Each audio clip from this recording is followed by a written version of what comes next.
They don't get Welcome old. back. Welcome back.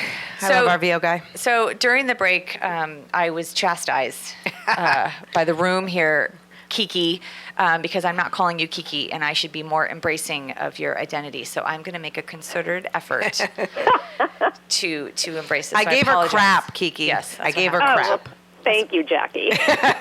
Well, because, that's my nickname from my childhood is Quee. My husband even has a tattoo on his arm that says Quee. Mm-hmm. I love that. Yes. Okay, So, so it's the Kiki and Quee hour. nice. Queekie. Okay. Together. Well, we could be speaking of queeky. quickies, so Kiki, I'm curious that, and then we're gonna move on to Moldy, the movie about toxic mold. These are terrible segues. But speaking of quickies, so you and your partner do not live in the same do not live in the same state. Do you think that helps the roles and how you guys Not for quickies. That's what I'm saying. That was why that segue was funny. Do you think that helps the roles and how you guys, with the parts that you play and who does what? Well, the nice thing about both of us, I mean, he travels a ton. He's on tour constantly. I also travel a lot. We both have travel in our blood, and we travel a lot for all the projects that we're working on together. And so our relationship a lot of the time is on the road, and we're often in different time zones. And it works for us, but I think it only works for us because we both have travel in our blood. I don't know if it will forever work with us. We may at one point want to cohabitate, but for now it's definitely, it's fine. I'm independent enough that I don't need to have my man with me 24/7. Right. But even if you do live together, you travel so much that you probably see each other just as much. I think you're right. Yeah, Right. I don't think it would change much. So let's talk about your latest project. Okay, so Moldy, the movie. So tell Which sounds so cute. Like there should be a little mascot. there is. I'm Moldy. Yeah. It would be a mold spore. Yeah. Nice. So how did this come about? Well, we made a documentary about the health effects of environmental mold, like toxic mold, with a company called Bulletproof, which is like the founder of Bulletproof Coffee, and they have one of the top health and fitness podcasts on iTunes. And this is their first documentary, and Eric and I produced and directed it together. And it sounds so not sexy and glamorous like the movies I used to make in Hollywood, but I really do think it was the most important movie I've ever made. Wow. Because I think we can help a lot of people. And it came out in June, and there are a lot of health issues that can be caused by mold growing in your house, and people have no idea. It's just not on their radar. What's something that's really shocked you about, that you discovered while doing this documentary? I think the vast amount of symptoms that can be caused by mold, like I had no idea. I thought maybe you wheeze or, you have allergies, but I mean, it can be neurological, it can be psychological, it can be weight gain. I mean, the list. I must have mold in my house. Otherwise, I'd be 110. It's a multi-symptomatic and multi-system disease when you're sick from mold. Wow. And really the only way to get better is to get out of the mold and to get rid of all of your belongings that were exposed to the mold. So how do you find, okay, so this is just silly. When I moved into a new office last year, I started getting these really horrible headaches. I turned off all the lights in the office. I was changing my glasses. I was really miserable coming into the office. And someone said, I went to the doctor and they said, have you checked for mold? That was the very first thing that she said to me. So is it more commonplace now to suggest that as a source of medical issues? I hope so. I think we have a long way to go before mainstream medicine really embraces it. But more and more doctors are realizing how ubiquitous mold is and how sick it can make people. And, one big symptom is you go into a building and you're consistently sick or you consistently have headaches or whatever, and then when you leave, you feel better. Well, maybe you should look at something in the building, something environmental, whether it's mold or something else. So throughout the process of doing the movie, were you, because true confession, I watched the trailer. Sorry, Kiki. No. Baby steps for Kim, clearly. Were you able, I watched a lot of it and I knew what you were doing when you were going through the process. So, but from an insurance perspective, were insurance companies, how did they react to you're kind of pulling the veil back on this issue? Are they helpful? Are they supportive? Are they resistant to people claiming mold? Well, we kind of stayed away from the insurance issue. We had 1 hour to make a movie, and we thought, well, let's just focus on the health issues. The whole legal and insurance side is a whole nother political movie that has to be made. Right. But it wasn't something we wanted to really dive into because you start small. You get people realizing this is a problem, and then you tackle the bigger issues. And we just really want people to know that if you're chronically ill, mold could possibly be the problem. And it's worth looking at. Well, where can people find Moldy? They can go to moldymovie.com. Okay, moldymovie.com. And then also on your seekingshama.com website, right? You're on there? Yes. It's on there? Yes, I would love it if they go there. I think it's really important. And we'll also provide links on broadscast.com so people can find it and watch it. And because I think it's really important. And right now, I think we live in this state of false security, like the buildings are newer and so there, I had a leak in my house for a while and we didn't know, and now that you're saying this, even, I have a son with asthma who the asthma has been controlled since we moved out of that. Well, we fixed it and then we moved out of the house, but it's been controlled for the past few years since then. And it's just fascinating. Well, the other thing too, though, is that the documentary is there's no agenda other than to educate. Right. Exactly. Right. You're not selling anything. You're not, bringing anybody down. You're just educating, and I think that's fantastic. Kiki Buckley, thank you so much. At you, Seeking ladies. Shama on Twitter. You go follow Kiki. She's got really interesting stuff she puts on there. And call her Kiki, never Christine. Thank you. Well, and we will be right back, Peter. We're going to break. All right, we're going to break. Give us a call, 661-298-5487. Hi. Welcome back. I'm It's still me, saying. sweet little Jackie. So, do we need to leave the headphones on when it's just us in here? Oh, guess we don't. But yeah, but if we get a call or something. All right, so we're bringing Tatiana and Tim into the conversation. So Target has announced that they are no longer going to label the toys and bedding, things like that, as boys and girls.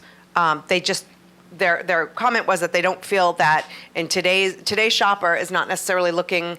They're not the same as they were 5 or 10 years ago. And why do we have to say if somebody wants a Star Wars bedding that it's boys? Like, this clearly doesn't apply to clothes because different bodies, different shapes, things like that. So they don't feel that they need to change that. But Tatiana, what do you got? What do you think? Well, as a child, I would play with boy and girls toys. Right. So I actually think that that's fine. Mm-hmm. Because, again, children, they just like toys. They're going to play with anything that's in front of them. Why do you have to, box them in to one category? Like, girls can only play with Barbies and boys can only play with Star Wars figurines. Right, right. Tim? I totally agree. But the second word in your in your intro there was announced. Target announced. That's the biggest problem, right? Everyone wants to be politically correct, but now they're looking for kudos or because they're doing this. If they didn't announce it and they just did it, I would guarantee 90% of the people wouldn't even notice the difference. I'm sorry. Go ahead. No, didn't it come from a woman that she tweeted a picture? Right, so she tweeted a picture of girls' bedding sets and said, "Don't do this, Target," and that became went viral and became this huge firestorm. So, do you think Target was maybe saying they're announcing as a result, in response to, because maybe that's a way of saying we hear you. In response to our customers. Yeah, in response to our customers. That's certainly very possible. I didn't see that tweet there, but Yeah. being a single dad, if I go, Unavailable. Look, you're only talking three different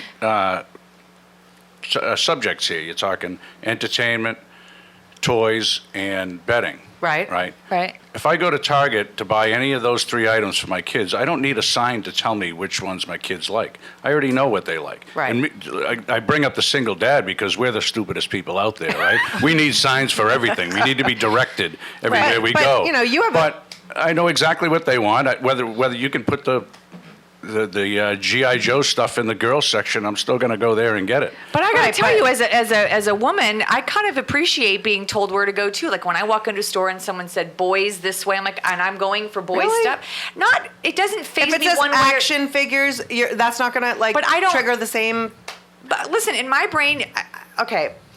if I'm going to be buying a gift for a girl, chances are I'm going to go to the girlier section unless I know that that particular girl likes things that are less girly. I'm sorry. That's just, I can't help that. And I would assume that if someone's going to be buying a gift for me, that they wouldn't go to the power tool section unless they knew that that was something that was important to me. So I don't personally think that there's that big of a deal with sort of specifying one gender or another. I don't think it has to be polarizing. I don't think it has to say anything negative about another gender. I think if you're looking for something negative, you're going to find it. Well, to me, seeing boys section versus girls section, whatever. But we also, I mean, look at this room. Like, we are educated, smart, open-minded, for the most part, people. And so, like, Tim, your son has had purple hair, and then it turned pink, and he kept his pink hair. And you didn't give him crap, but there are a lot of dads out there that would, ridicule him or let him know that that's for girls and for, so there are a lot of people who are kids who are walking on eggshells, not, wanting certain things, and it's labeled a certain way. And so if we can just strip some of the labels off and let kids be kids and like what they like. I mean, my own daughter will say, I like boy things. I'm like, you don't really like boy things. You like Lucy things. Right. You like stuff that you like. And so it's not, we don't always have to be politically correct, and it's not like they're taking it off the clothes or whatever, but why not be open? Because totally open. But I do think that we're so quick to always react and think that everybody's going to be offended that I also just feel like not everything is all that always But we don't that have offensive. to be offended. We can actually respond before, like, without it being offense. You know. Right. But don't you think that the move towards the gender, removing the gender identity as it relates to toys and those things, it's going to move to. They took it off the bedding. They took it. They're going to, and I just feel like it's going to move to everything, which. Again, Why- I don't personally. You don't think clothes. that you don't think so? Why wouldn't it? Because we also isn't have that different? different body types, and Right. Clothing fits differently. Yeah. And, we do have. I mean, that's. Yeah, but there I don't think they'll change that. Yeah, but did you hear I the could be guy? wrong. Did you hear about the guy who posed as Target on Facebook and then trolls haters? So like, this was like ask for help, and then he used the Target bullet.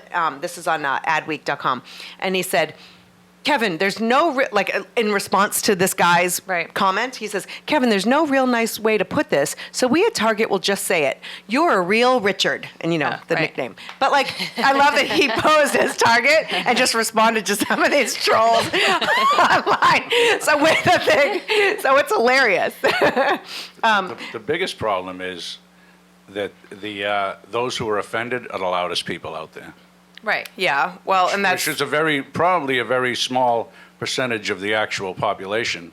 Right. But they're louder than the rest of us. Well, and of course, and listen, it speaks to the power of the internet and the power of social media, and that big companies do listen to their quote target audience. But I did you like that? Yeah, good. I could have just let that one go, but I had to point out how funny I was. Yeah. But I do just in some way, I just feel like enough already. I'm kind of bored sometimes with always having to follow very specific rules. But there's no rule here. Yeah. But I just think it's a slippery slope, and I'm totally supportive of whatever you choose and go down whatever path is important to you. But I just sort of feel like in some ways like enough already. Can we go to break on something funny though? Yes. I'm sorry, but this guy, ask for help guy, I love him so much. This Lisa Marie wrote on Target, I'm extremely outraged at your stupidity for doing away with gender separation at your stores. I just want you to know that if it means making 20% of your customers happy to loose the other 80%, you just did it. I wish I had known this before I went shopping this weekend. Thank God I haven't bought school clothes yet for my kids. You lost my business. And then this guy posing as Target says, Lisa, you sound like you need a Snickers. We sell them by the packs here at Target. Stop on down and buy some. Sorry, but I love this guy. We got to go to break. More broad topics when we come back. 661-298-5487.